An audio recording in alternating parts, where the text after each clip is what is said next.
Organized Grind with Oracle Uno. Yeah. Recorded live at Graph Fruit Studios in South Minneapolis. 1212, reporting live from the April blizzard. This is Oracle Uno with Organized Grind, the podcast. This is episode 12, I'm pretty sure. And we got another special guest in the building. We got producer, engineer extraordinaire, Andre Mariette in the place. You want to say what's up? What's up, what's up? Yeah. So we're going to be kicking it, talking about some fly hip-hop shit. Yo. Shout out to MUJA Messiah and Maria Issa. Word on the street is that their kid is on the way today. So shout out to those two. Blessings to your new child. Blessing to a new life in the world. It's gonna be crazy. Also, shout out to the very first picture of a black hole out there. Have you been seeing that? Yeah. That's crazy. Yeah, man. Apparently, Technology. There is a photograph of a black hole that has never been done before. So, shout out to technology, shout out to science, space, and scary ass black holes. I hope we never encounter one. I hope Earth never gets aligned with one. But let's kick this shit off, man. So, Andre, Yes, sir. how's everything been with you? Going good, man. Going good. Just busy working Yeah? studio stuff, building a new studio. Okay. So, been doing that a lot, and producing a lot. Just working with a bunch of new people. Been How's the studio been going as far as the build goes? good. A lot harder than I thought. I Yeah? mean, like, I didn't think it was going to be easy by any means, but just, like, jumping into it, I was like, yeah, I'll be able to accomplish this in, like, 3 months. And then 3 months was like, maybe it'll be 4 or 5. And 4 or 5, it's been like, all right, maybe it's going to be more like 9 months or so. Like, I mean, I've been getting some help here and there, but it's like a lot of it I'm trying to do myself Sure. and figure out and do the most correct way I can. It's Sure. like a lot of this stuff is very detail oriented and I don't even know it really well yet. So trying to like teach someone else how to do it that Sure. well is difficult, but it's good. It's all a learning experience. And I think a lot of people would be scared to embark on, and I am and was too, but I'm like happy that I'm trying to stick all the way through it and get through it also. Yeah, man. So for those who aren't familiar with what goes into that, what kind of work does this involve? Yeah, well, I mean, it all depends on how in-depth you want to take on and what you want to do. Like, I personally took on every part of it, so I did all the electrical and stuff with my homie Chris Audette, Ackronem. Okay. And like I've done all the framing and everything like that with help from a lot of friends, but it's I've kind of gone into every part of it. We're building it in my like current 2-car garage. Sure. But we took out the garage door and replaced it with a wall and siding Okay. and everything.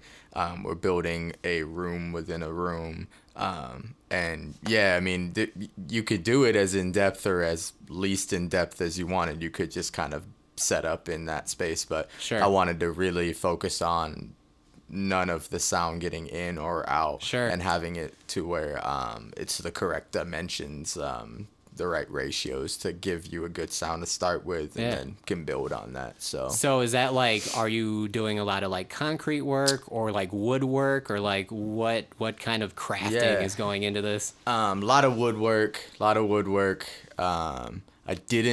didn't have to do the cement stuff really because the garage was already set up, luckily. So Oh, nice. all the like slab was already there. Sure, And shit. that's dope. It's mainly just about a lot of research, just a lot of books. I just kind of got a lot of books, a lot of forums, a lot of videos, and yeah, I mean, it's mainly to do with like woodwork and like framing and stuff like that. We're currently doing drywall. Okay. Had to learn how to build window units that are like soundproofed and not just like a basic window unit. Sure. So there's a bunch of small details that I was like, oh yeah, this shouldn't be too hard to figure out. But then like going along, I'm like, oh man, this is just, you know, it all makes a difference. It's all very, like I said, just detail oriented to the point of like does this half an inch make a difference? And it does. Sure. And it's surprising that it would. And yeah, just like kind of figuring out the right materials to go with. You know, everyone's got their opinion on everything, so it's hard to you got to take everything with a grain of salt or whatever, you know, kind of like, oh yeah, this person says this person says this, I think both of these make sense in this way or whatever. So yeah. Well, that's tight, man. That's really exciting and pretty cool that you are super hands-on with the whole thing. I've built a studio before this. Both are just called Timbro Studios. The last one is not like, it's all taken down for the main part, so it's not there anymore. But the new one will be called Timbro Studios again.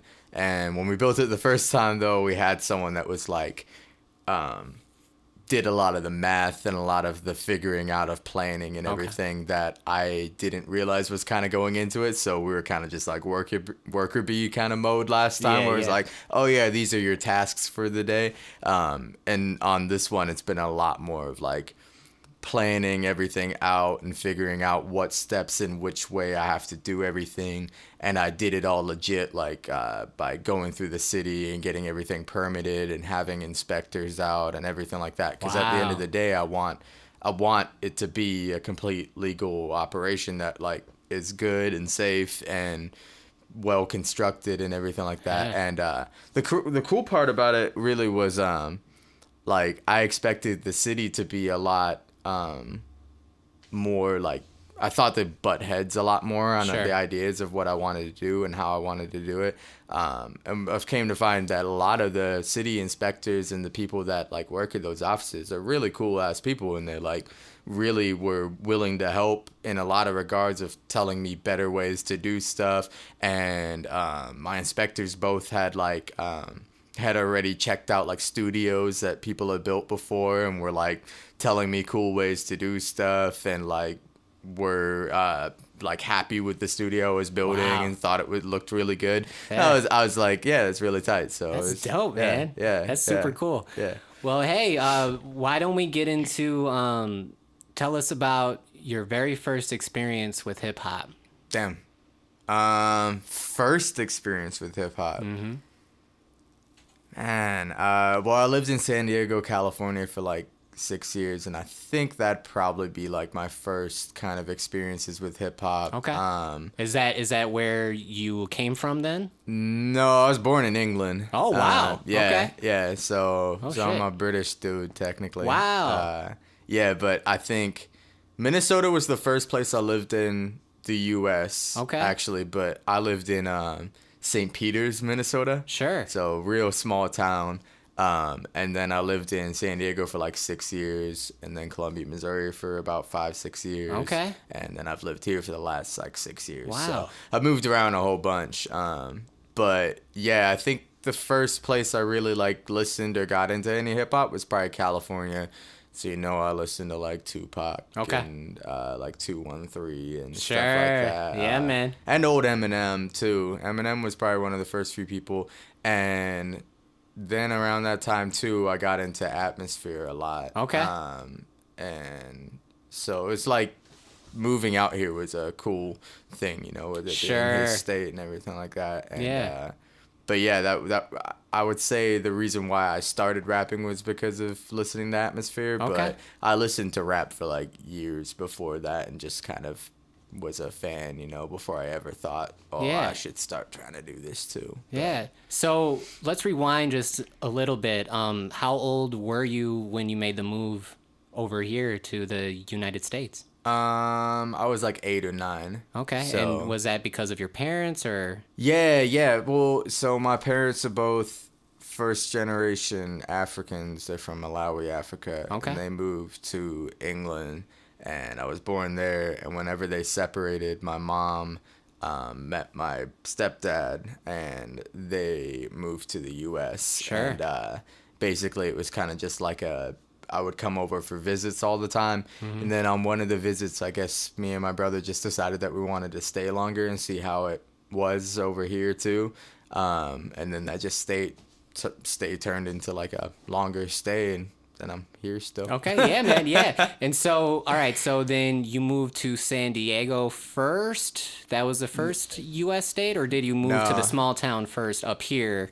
So my dad was in the military. Okay. So when we first moved out here, I think technically the first place that we lived at was like in Northern California. Okay. And then we moved to North Carolina for a little while. Yeah. And then our first like permanent, like longer stay was in St. Peters, Minnesota. Sure.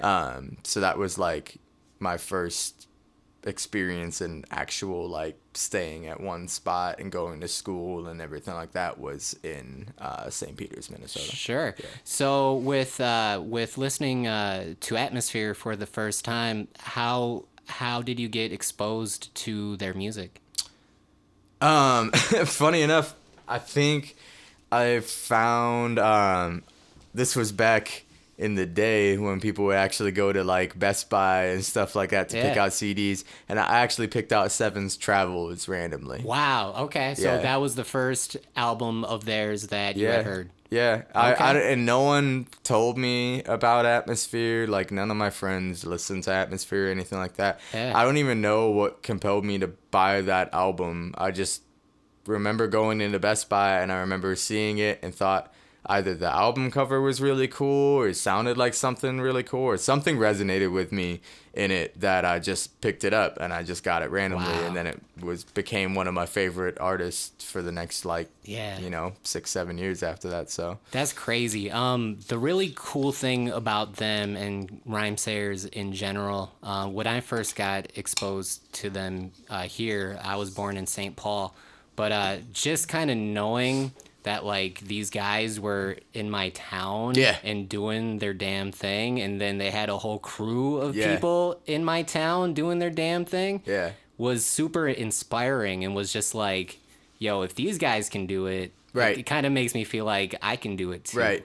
Yeah. You know? And I know a lot of people in Minnesota experienced and felt that with them. But I mean, I think they're definitely one of the most known artists from Minnesota, rapper or otherwise. For sure. And then Them and Prince, really. Yeah, him and Prince. And so and with that is like you kind of have to look at who did it before you, and for a lot of artists it's like you don't have a lot of experience or people to look up to in those regards. And so Atmosphere is like a heavy influencer for a lot of the new generation, even still, even if it's not the same lane of music at all that they're doing. It's still very much influencing new guys of being able to watch and see someone who has came up and has a steady career in the rap scene still, you know, and even growing. So I mean, those dudes are a big positive inspiration for a lot of people, I think. For sure. Shout out to Atmosphere. I actually, not to flex, but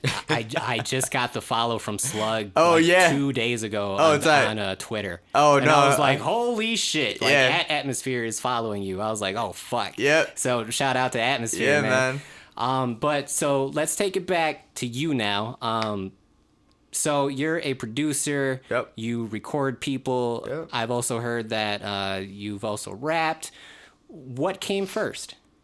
I think producing and rapping started at about the exact same time. So like I was living in Columbia, Missouri at the time when I first started rapping. Okay. And I remember some kids in my like class were really good at rapping. They were actually like pretty well known in the little scene already. And they were like 16 and they had like a little following, were already playing shows and stuff like that, and had like CDs pressed up and all this stuff. And I remember just going and hanging out with them a few times and then being like, this is really tight. Like I like what they have. But in that day, you didn't really have like stuff like YouTube, and it wasn't like how it is now where like everybody makes beats or like knows someone who makes beats, or you can easily find people to send you beats for free or whatever. Yeah, at any time you post something about beats, you're gonna get like 15 people like, yo, peep my beats up. I'm doing them for 10 cents and a pack of 100, and you know. And so like it wasn't like that when I was growing up. So I basically started making beats because I just wanted something to rap over. Okay. Yeah. What was the first equipment or like program that you were using? I think Audacity. Audacity. Yeah, okay. man. Yeah, I think Audacity is one of those things where like older heads, like I don't know if I'm an older head. I'm 29, but it's like I'm the same age, man. Yeah. So you know how it is. You're starting to feel like you're an older head almost. Right. Because you mentioned programs like Audacity, and some younger cats are like, "What the fuck? What is that? Yeah. Is that like Ableton?" You're like, Yeah. Not exactly. But it worked. I mean, it had everything that you needed to do stuff and mix a little and record in and stuff. So I think Audacity was the first program. Dope. And did you have to like download that shit through like Napster or whatever, or like I think I did use Napster, Cracked or whatever? Yep. Dope. Yeah, same here, man. The first program that I used was a program called Magix with the X that I bought from. It was like $40. Okay. But you could like plug in plugins and shit like that, word. and like, but yeah, it was like the most like just basic program. Yep. And then when I finally got a computer of my own that could go online is when I started just fucking bootlegging all the programs, Yeah. FL Studio and all that shit. Yeah. Reason. Shout out to those days of being able to do that though. Because of that, I torrented Fruity Loops and Reason and Audacity and everything like that. But I mean, I wouldn't have known that. I mean, I've been using Reason for like 10, 12 years now, and but I bought it like a couple years after doing that. I know a lot of people don't, or blah blah blah. Yeah. But I because of torrenting it, I made it to buying that program. So I mean, it's like it does work sometimes, and it's cool that I was able to try a bunch of different programs because of torrenting and stuff like that. And then you're like, all right, word, like this is the one I'm gonna stick with. Yeah. So it's not all bad, It's pretty cool, man. I'm in the same boat where I tried all of the different programs, and Reason, I think 3 was like the one that I was like, this is the one. Yep. And even now I use Reason 5. Oh, word. Because I'm just like, it works for me. Yep. I know what I do with it. Recycle is dope. Yep. I use that to like slice my shit. Yep. And it's tight, man. Dimitri Killstorm would agree with you on that. Okay. I think he's still rocking like 5 or even Shout 4 out Dimitri. maybe. So I mean, shit. If you think about it, it's all just tools. Oh, yeah. You can use a dollar hammer, or you can use a fucking hammer made of diamond, and it's still gonna just hit the nail into the wall. Right. Yeah. You know what I'm saying? Do you remember what your like very first complete beat was like? I mean, all the music I was making at the time was complete garbage. Well, sure. but I have the actual CD that was made with all these beats. So I had like a collection of like 15 beats that I had made, and then I was like rapping on all of them, and I'd bring them to school on my CD Walkman thing and playing for people, and people would be like, "No way, is that really you?" And I'd be like, "Yeah," and they'd be like, "That shit's dope." And maybe I don't think it was dope at all, but it was cool that people were telling me that. But I remember what it was like, and it was the corniest kind of like cheesy drums and I mean, but you got to start somewhere. Of course. You have to start somewhere. It's all trial and error, and of course. I mean, I like to think that I make pretty great beats or good beats now, and it's all shout out to all those bad ones. Is it safe to say that you're self-taught then? Yeah, 100%. Okay. Yeah. Well, I mean, self-taught in the regards that I went out and sought that information from people who knew better than me. Sure. And did my research really well. I wouldn't say that I'm self-taught and I figured out everything my own way. I did for many years. For many years I did that. But I realized as I got older that sometimes reading the instructions out of the box like works a lot better than just trying it out for 2 years, trying to figure out all the stuff that booklet would tell you in the 2 hours that you could have sat there. It's annoying to sit there for 2 hours instead of like playing with something and just figuring it out. But I figured out over time that doing your research and actually learning the information from people who know it better and then applying that process like works a lot better than just trying to apply your process and figure it out sometimes. So it's a mix of both. Sure. So as far as your production goes, well, hang on. Do you remember what the first hip hop record that you purchased on your own was before we get into your production? Man, I think something from Tupac. I'm gonna guess it was something from Tupac. Everyone was into Tupac because it was California, and it was just the cool thing to be into. I think at the time, I still really love Tupac and appreciate the hell out of his music. Yeah, so like, for sure. I'm not mad that I got introduced that way, but I think something from Tupac, maybe like Machiavelli or something that. It was something older. Illuminati. Like yeah. It was like right around him on the cross and shit. Yeah, was that not Machiavelli? The one on the cross? That is, yeah. Oh, yeah. Then that one. That's the one. Okay, yeah. dope. So we're already 20 minutes into the podcast. It's crazy. It's just flying by. But before we go into the first commercial break, who are some of your influences that you can hear in your beats, or like who are some of the producers that you were like, yo, like this motherfucker right here is killing it? Yeah. But do you mean when I first started out or nowadays? When you first started out and nowadays. When I first started out, it was definitely people like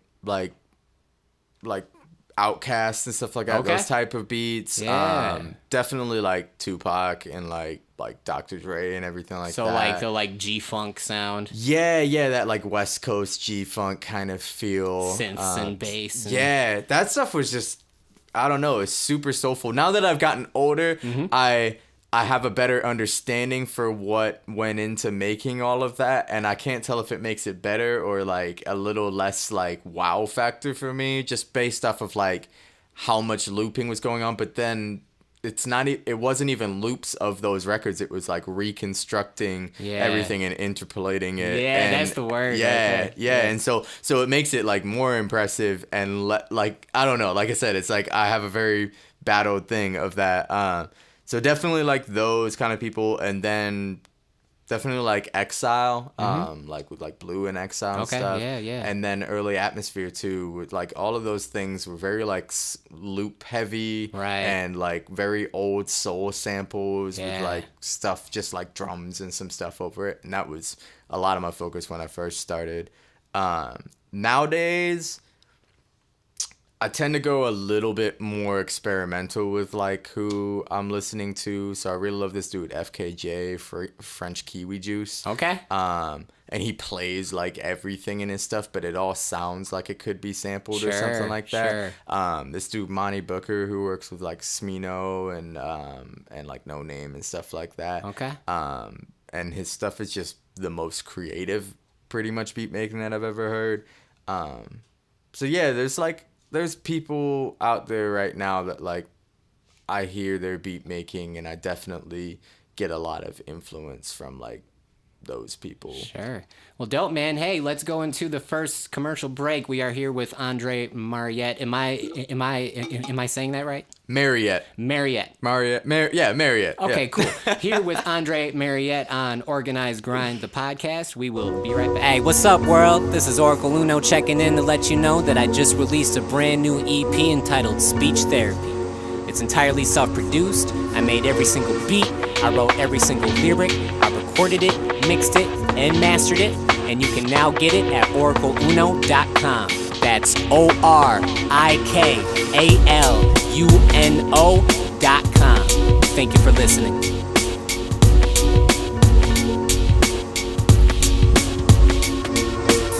Anticipation, I ain't got the patience. I'm getting so close that I can taste it. On the chase, can't leave a moment wasted. Give it all I got just to make it. Anticipation, I ain't got the patience. I'm getting so close that I can taste it. On the chase, can't leave a moment wasted. Give it all I got just to make it. Shoveling more coals into the locomotion. Combustible, the engine running off explosion. Increase the potency, pouring my Puerto Rican potion. Keep the motion rolling. Yes, y'all. This is Organized Grind, the podcast, here with Andre Mariette. Whoop. So we just talked a little bit about your history, how you started making beats, where you came from. Yeah. So from beats, how did you start engineering and recording people? Because that's a whole different field from just production. Yeah. I probably have only done audio engineering like seriously for the last 4 or 5 years. Okay. How we got into it was really that I was moving in with Chris Audette, Ackronem, and we mentioned to his dad that we would like to put a studio like set up in the basement. Yeah. And we were just thinking like, like some curtains and like a desk in the middle of an empty basement or whatever. And his dad was like, "Oh, we should build a studio." Damn. And we're like, "What do you mean by that?" And his dad was just like, like we'll like fully like build out a studio. I have some books and we'll like figure out how to do it. And so Dad it's of like the year right yeah, there, exactly, man. right? Shit.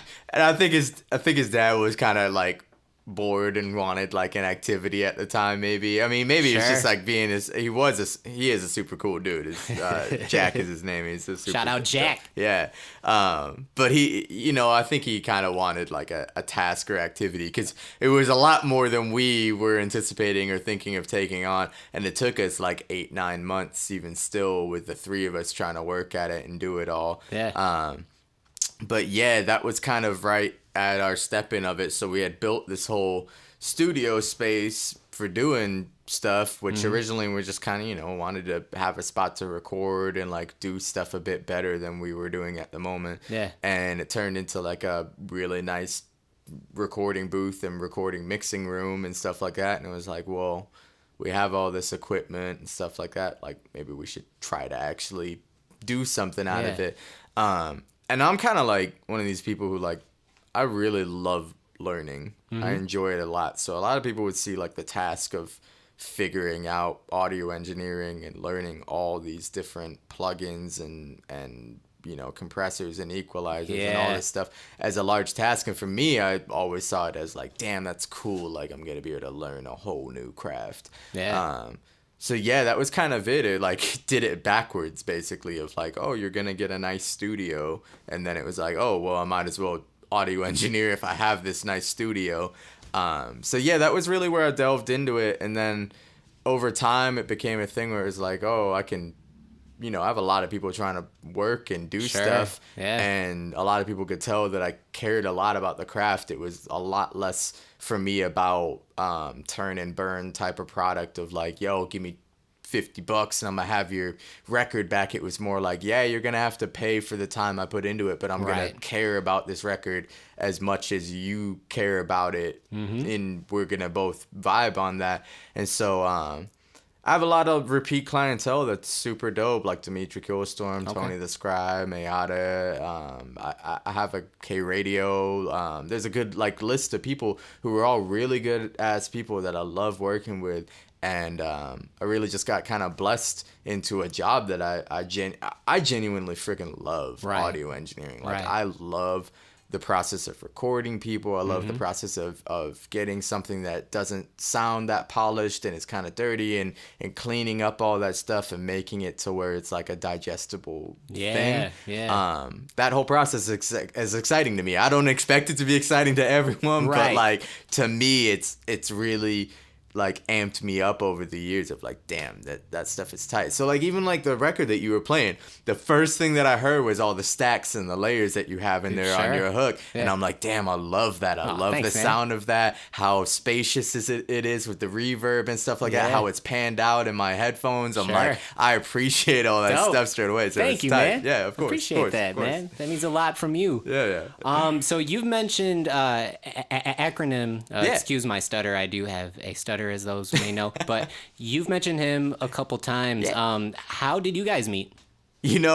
I'm a very forward and like open speaking and whatnot person. I know I didn't grow up in Minnesota, so I don't have much of the passive thing Right. going on. And I like tend to just like say stuff or go out my way. So when I moved up here with who's now my ex, but she's still a very nice person. Sure. But I moved up with her and I didn't know anyone out here. Neither of us did. We just moved out here because the music scene was super dope and both of Okay. us wanted a change. And when I got out here, I went to like the Fifth Element open mic. Okay. and then I went to another like show or two that week, and then at the end of the week we went to the Pizza Luce block party. Nice. And I think POS and All of Doomtree was playing that Dope. year. Yeah. And it was my third or fourth time I'd seen Chris at at a show, Okay. at the same show. Yeah. And we had both kind of done this thing where we like looked at each other and been like, I don't know you, but maybe I should know you. And after the fourth time, I just saw a dude and like walked up to him and was like, yo, I know this is weird, and by all means you could tell me no, but like I'm brand new to town. I produce, I rap and stuff like that. Would you want to like connect and just like hang out? And he was like, yeah, because Chris is a super dope dude like that. And I think we linked up like the next couple of days or week after that. And ever since then, I mean, we just have hung out always and made music together always. And yeah, I mean, we just turned into really good friends. That's dope, man. Yeah. So you've mentioned a couple of people that you've worked with. Have you been able to score some production on any sort of projects? Yeah. So I mean, I've gotten a good amount of stuff in, and over the years, I mean, I've worked with a bunch of different people. I mean, I've gotten to work. Lizzo's on one of them. Oh wow. Okay. I know that like I've done a good amount for like Y Khalik, Trapo, Lucian Parker. So I have a good amount of people that I've worked with before. Only recently have I really gotten good and on my grind about actually sending out more beats and records and actively trying to work with people. I've always kind of just been on this sitting back thing, Sure. and they come as they Right. come type of thing. But I've realized that like when I actually actively go out and try to work with people, I have a lot of people to work with. Yeah. And it's growing every day. The person that I'm most excited right now that I'm working with is dude Rick Wilson. Okay. He's from Chicago, and he is kind of getting it tied into that new coming up group of like Saba and Smino Okay. and No Name and all of them. Yeah, yeah. And I think he's extremely talented, and like I'm getting to work with him.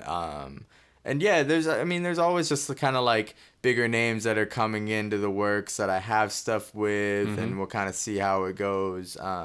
So yeah, I don't think I have any crazy notable names quite yet, but Yeah. I mean, you know, I think I personally am kind of in this lane right now where I'm trying to work with the people who I see have the talent, the drive to blow up, and maybe they haven't yet or been noticed yet, but I think they will in the next couple years, because I think it's more of an attainable thing than trying to reach out to your gigantic artists already that maybe don't give two damns about what you're trying to send them, Sure. you know? Yeah. So yeah.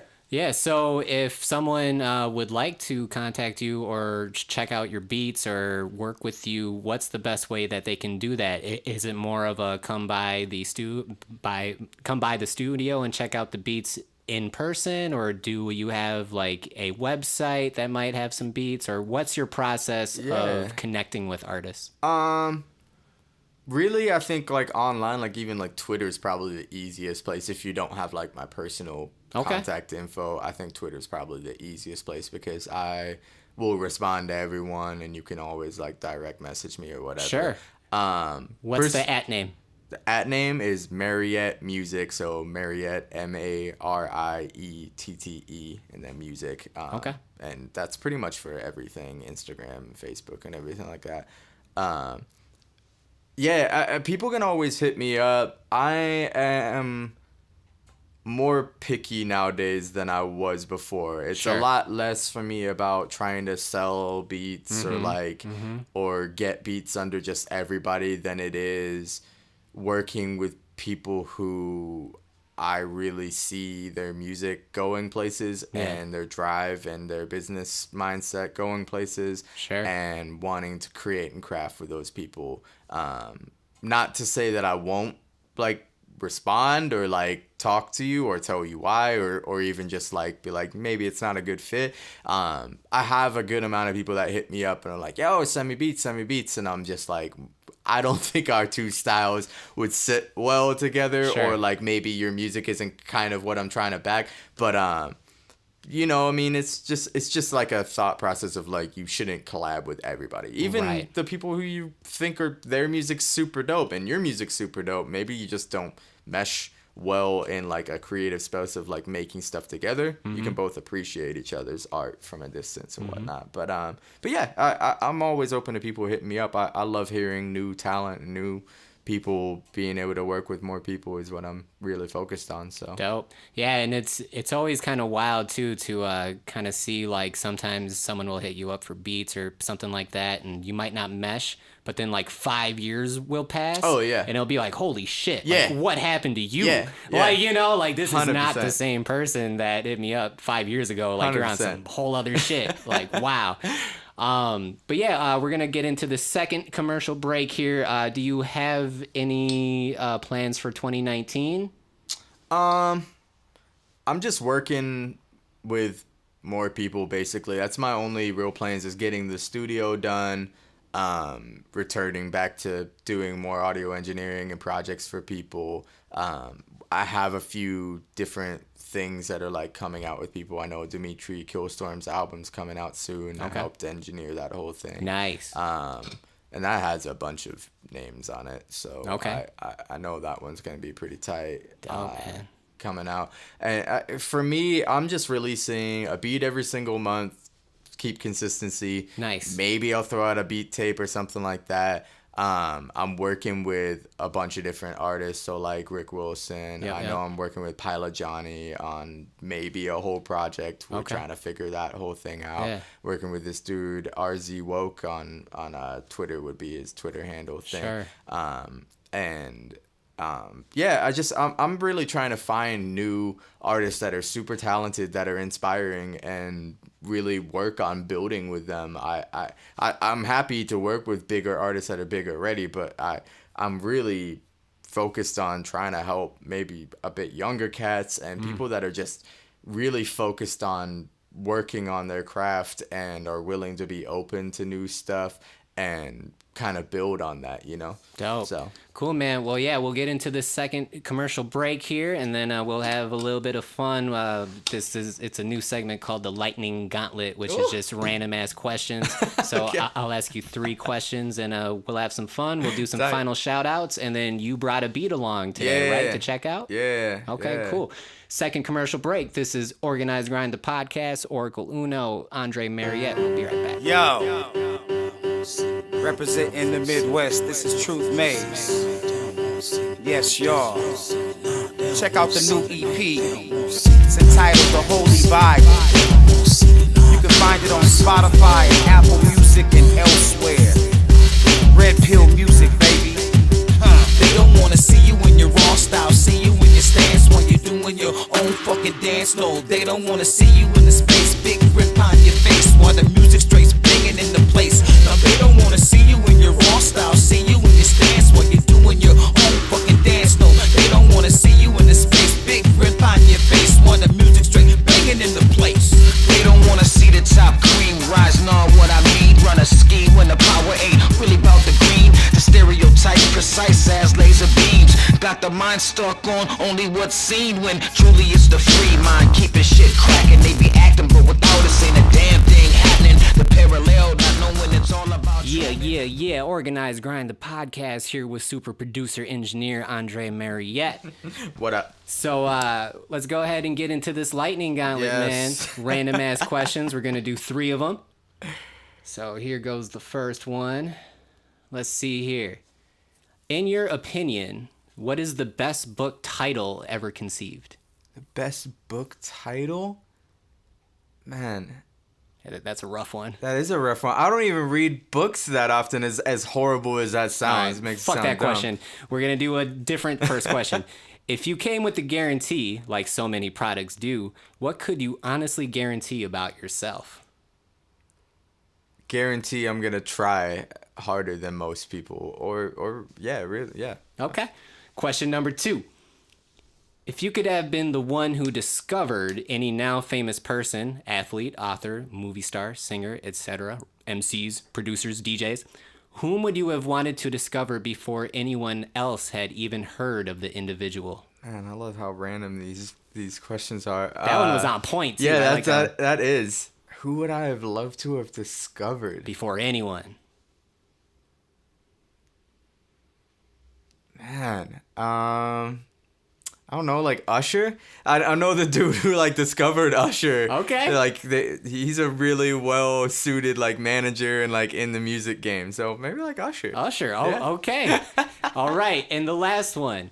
If you had to eliminate one of the following forever, which would be easier for you to live without? Sports or movies? Oh man, I don't even watch sports at all. Sports. All right, let's do one more question. Fuck that question. Last question. If you could have a front row seat for one game at any professional sports venue in the country, which stadium would you want it to be? No sports at all. Let's say a concert. A concert? Concert and venue. Front row concert venue. Man, Your dream concert, dream venue. I would have loved to see Tupac live. Where at? Yeah. At any venue, really. Like, First it Ave? would, yeah, even First Ave. First Ave. Do you think Tupac would have played something even as small as First Ave? That would have been amazing if he would have. That would be amazing. Yeah, First Ave. All right, Yeah. I didn't mean to answer the question. No, for you. no, That was that's bullshit. good. I needed the input actually. For like- some reason, these questions are catching me off guard. I'm like, Or man, like Red Rocks, like Tupac Damn. at Red Rocks. there, yeah, that's perfect. Okay. Yeah. All right, cool. Well, hey, so do you have any final shout outs for the listeners that you would like to leave the podcast with? Shout out just everybody that's been supporting the music and reaching out a lot lately. People would like, I've definitely just had a bunch of support and feedback of like producing wise, and a lot of people reaching out trying to work, and also keeping like super patient with me about like getting back into the studio. And I have people that are still trying to work even though I've been out for like 7-8 months and not doing stuff. So yeah, just shout out people being good people and trying to, motivate. Sure. Yeah. Well, cool, man. Hey, thank you so much for coming on the Thank you. podcast. Thank I you. appreciate it. Yes. We got a beat that you made that we're Yeah. going to finish the podcast off with. It's called Ice Cream. Do you have any sort of words for it? No, I think people would start to realize when they start listening to the monthly releases that I don't really have like just one style. I make a bunch of weird and different styles, and this is just one of them. This one felt more like spring and upbeat, but it obviously isn't outside, but Sure. we can hope for it. Sure. So yeah. And where can people check out this monthly beat thing that you're doing? I'm putting them all on SoundCloud. They will be out on like Spotify and everything like that soon.